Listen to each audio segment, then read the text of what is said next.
মামা, তোমার রিক্সায় ফুল কিসের? একটু আগে মামা একটা পোল আর একটা মাই আমার রিক্সায় উঠছিল। মায়েরার মনে হয় বিয়ে ঠিক হয়ে গেছে। মায়েরা পোলার লগে শেষবারের মতো দেখা করতে এসেছিল। শেষবারের মতো আমার রিক্সায় তারা কতক্ষণ ঘুরছে মামা। আমি বুঝতে পারছিলাম মায়েরা অনেক কান্না করতেছিল। জানেন মামা, তাদের ভালোবাসা জানি কোন এক বাস্তবতার কাছে হাইরা গেছে। পোলাটার নামার আগে মায়েরার এই ফুলটা দিছিল। অনেক কান্না করতেছিল পোলাটা। আমার খুব কষ্ট লাগতেছিল। মায়ের নামার আগে ফুলটা রিক্সায় ফালাই দিয়ে গেছিল। আমি কতবার ডাক দিছিলাম, আফা আপনার ফুলটা লয়ে যান। কাঁদতে কাঁদতে গেটের ভিতর ঢুকে গেল, আমার কথা শুনলো না।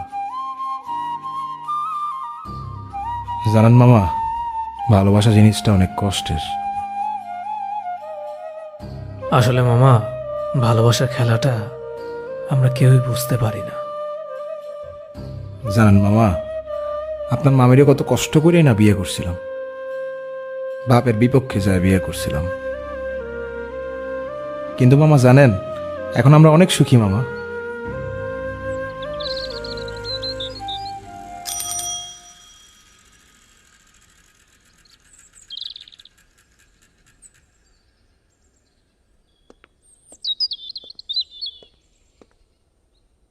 কি বলো মামা, তোমারও ভালোবাসার গল্প আছে নাকি?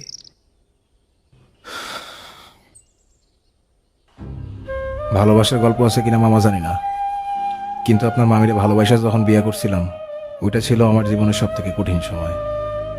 ভালোবাসার মধ্যে কঠিন সময়? ঠিক বুঝলাম না মামা। আসলে বিয়েটা বাপের বিপক্ষে করলেও বিয়াতে প্রথমে বাপে রাজি ছিল।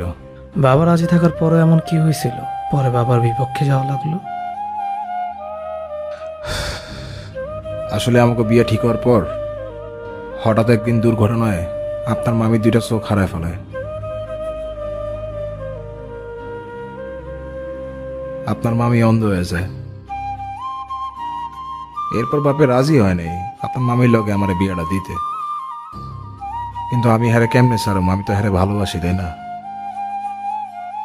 ভালোবাসা মানুষটা ছাড়া কি থাকুন যায় মামা?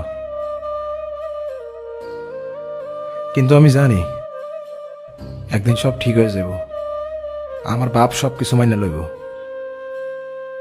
এখন আছি আপনার মামির লয়ে, ভালোই আছি, সুখে আছি।